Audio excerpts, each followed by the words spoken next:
জিবরাইল, আমি জানতে চাই রে আমার গুনাহগার এতিম গরিব উম্মতেরা না খাইয়া কষ্ট করলে উহুদ পাহাড় আমার উম্মতের পিছে পিছে ঘুরবে নি রে?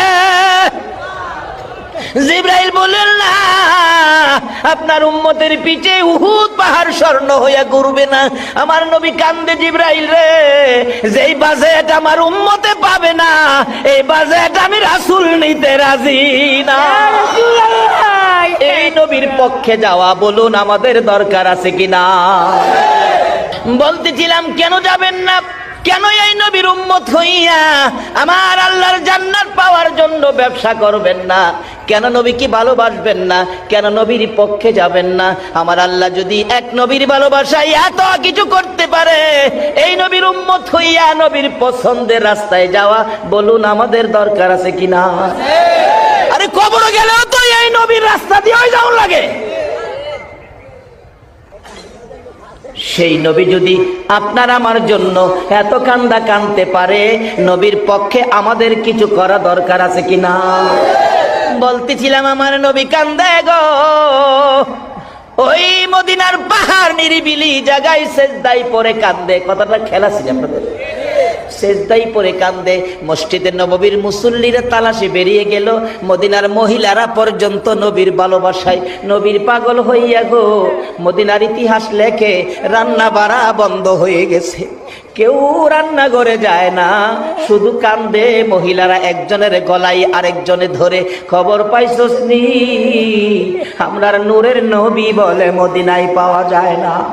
এমনকি মদিনার মহিলারা বললেন আমাদের কুলের বাচ্চাগুলোকে দুধ খাওয়াইতে চাইলে মা স্তনে বাচ্চাকে দুধ খাওয়াবেন চেষ্টা করে, বাচ্চারা স্তনে মুখ লাগায় না, মায়ের মুখের দিকে তাকাইয়া চোখের পানি ছাড়ে, মাঝে মাঝে ঠোঁট দুইটা নাড়ে, কি যেন বলবেন। মা চিৎকার মেরে ডাকে, রে বাবারা বুঝিছি রে, কি প্রশ্ন করবি? এটাই বুঝি প্রশ্ন করবি? মা গো আমরা দুধ খাবো না গো মা, যতক্ষণ পর্যন্ত রাসূলের খবর না দিবা। মার কুলের শিশুরা পর্যন্ত ওই দিন মদিনায় নবী হারা হইয়া স্তনে মুখ লাগায়। একটা দিন পার হয়ে গেল, সারা দিন কারো চুলায় আগুন নাই, শুধুমাত্র পাগল পাগল হইয়া গো মদিনার নবীর উম্মত গুলো ঘুরতেছিল। এবার কে দেখবে গো? খাতুনে জান্নাত মা ফাতেমার কান্না। মা ফাতেমা দরজাটা বন্ধ করে গো এতি বাবার ব্যথায় ফাতেমা কাঁদে। এবার কে দেখবে? হাসাইন আর হুসাইনের কান্না। দুই ভাই গলাগলি করে কাঁদে, নানা গো কেমনে আমরা দুই ভাইরে বুইলা গেলা গো নানা। যে হাসাইন আর হুসাইনের প্রতি আমার নবীর কত মহব্বত, কত ভালোবাসা ছিল। আমার নবী 3 দিন পেটের খিদা লইয়া খাতুনে জান্নাত ফাতেমাতুজ জাহরার বাড়ির দিকে যাচ্ছে। ফাতেমার ঘরে কিছু খাবার খাবে, আমার নবীর এটাই যেন ইচ্ছা। দরজায় আওয়াজ দিলেন, মা ফাতেমা কান্নার কণ্ঠে জবাব দিল। ফাতেমা ডাকতেছে, বাবা আসছেন? হ মা, দরজা খোলো। দরজা খুললে খাতুনে জান্নাত ফাতেমাতুজ জাহরা চোখের পানি মুছতেছে। ফাতেমা গো, কেন গো মা চোখের পানি মুছতে কাঁদতেছো? ফাতেমা ডাকতেছে, বাবা গো আজকে 3টা দিন পার হয়ে গেছে গো, ফাতেমার চুলায় আগুন জ্বলে। নানা গো কইয়া তোমার 2 নাতি কাঁদতেছে, পেটের খিদা লইয়া গো বাবা তোমার আদরের 2 নাতি ঘরের বাহিরে যায় কাঁদতেছে। আমার নবী নাতির কষ্টের কথা শুনে নিজের খিদার কথা রাসূল ভুলে গেছে। যাইয়া দেখে 2 জন গলাগুলি করে কান্দে। মা 3 দিন হলো রে ভাই খাবার দিতে পারলো না, চলো আমরা 2 ভাই আমরা নানার বাড়িতে চলে যাব, আমরা নানার বাড়ি যাব, মা খাবার দিতে পারে না। আমার নবী এই কথাটা শুনে আর নবী দেরি করলেন না, এখান থেকে বেরিয়ে আসলেন। বেরিয়ে গেলেন কোথায়? রুজি রোজগারের ব্যবস্থা করা যায়। বাবারা গো, রুজি রোজগার করে খাবেন, হারাম খায়েন না, কষ্ট করে পরিশ্রম করে খাবেন। আমার নবী নিজেও পরিশ্রম করেছে, অবৈধ লাইনে পয়সা রোজগার করবেন না, হালাল খাবেন।